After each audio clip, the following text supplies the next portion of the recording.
So I recently watched the new Exorcist Believer trailer, and afterwards I was left with a feeling of emptiness that resulted in me slumped morosely on a park bench, peering into the depths of an abyss with a resigned and bitter taste in my mouth. This was something we'd all seen before, and in all honesty, what's the point? Imagine the scenario, dear viewer.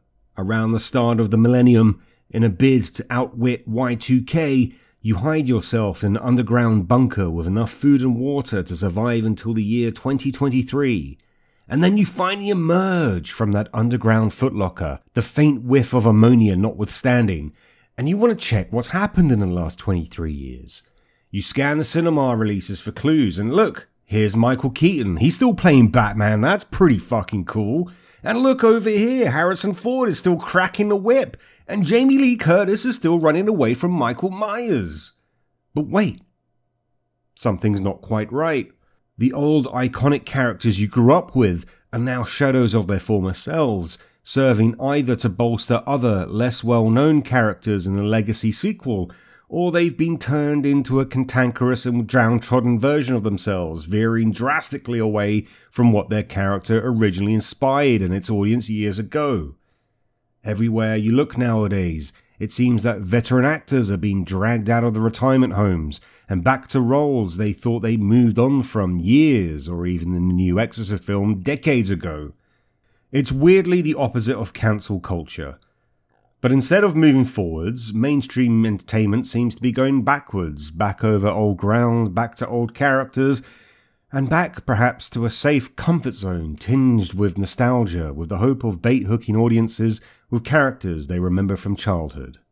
In 2019, franchise movies took a whopping 83% of worldwide box office takings for Hollywood movies, so it's no surprise that William Friedkin's The Exorcist is the next IP to be given the resurgence treatment, dusting off Pazuzu and heating up your mama's brothy pea soup in the hope of terrifying a whole new generation. 5 decades later, director David Gordon Green is returning to the source material, creating a legacy sequel to the original film titled Exorcist Believer. But if the trailer's any indication to go on, I don't think this will be the film to terrify a new generation. Firstly, I'm not a massive fan of David Gordon Green's Halloween trilogy. The first one was okay, more of a soft reboot than anything else. The second one was pretty substandard, and the last one veered way away from anything that resembled a Halloween film.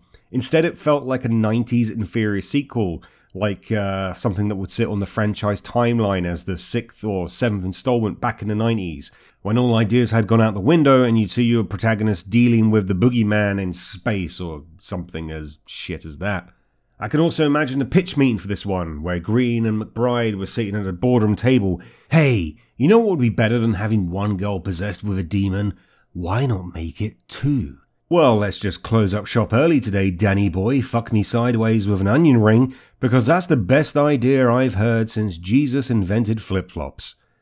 Apparently, director Green has stated that Pazuzu is not the demon involved in the shenanigans this time, but, and I quote from Empire's interview, "One thing that separates this film from the original and from a lot of possession films is about a synchronized possession. 2 girls, 1 demon." Which sounds weirdly like 2 girls, 1 cup, but we're not going to go down that road. It's not just how one family deals with these hardships, but 2 girls with families that have different philosophies, different levels of spiritual and medical conversations, but who are trying to find answers to the unexplained incidents that are happening within their daughters that seem to be linked. I mean, even in the trailer we see Chris MacNeil saying that other religious aspects may be required to banish this demon, and it all just seems like the creators are taking a more open-door approach this time around, not focusing on one religion like Catholicism. You see, in the original film, one of the fundamental draws was the narrative of Father Karras' guilt of losing his faith and feeling he'd betrayed his mother. The fact that we were following a priest that had lost his way and was trying to atone for his sins was a more rooted experience, where I fear the Exorcist Believer will be trying to cram in a varying degree of different religious perspectives. I really enjoyed the third film on its own merit and felt like it was in some way superior than the original. I just hope they don't revert to simple jump scares and scary girl repeating things, but from what the trailer's already shown, I think that might be the case. There are rumours that Linda Blair will show up and reprise her role as Regan MacNeil, but as Ellen Burstyn is 90 years old, I have a feeling that we're going to be following in the same footsteps as the original film, where Chris MacNeil will be spiritually channeling the character of Father Merrin and will ultimately pay for banishing the demon with her life at the end. And just before the credits hit, we'll see Regan joining in to take on her mother's mantle. It's just a theory, but just as Green did with his Halloween trilogy, which found a way to continue the old story of Jamie Lee Curtis's Laurie Strode, he's plugged a legacy cast member into his reboot. In that respect, dragging the old guard out of retirement and to sustain a flagging interest could be a short-term fix at best. Apparently this trilogy of sequels was meant to be 3 films, but has now become 2. The first being Exorcist Believer, the second being Exorcist Deceiver. And I think if they do introduce Regan as a kind of last-minute sort of hoorah to the fray, I think it's gonna, well, I just don't think it's gonna be good. But anyway, those are my thoughts on the new Exorcist film. I hope it's better than what the trailer is suggesting, but my cynical senses are a-tingling. Anyway, what do you think about the new film? Leave your comments below and I'll see you on the next one. Goodbye.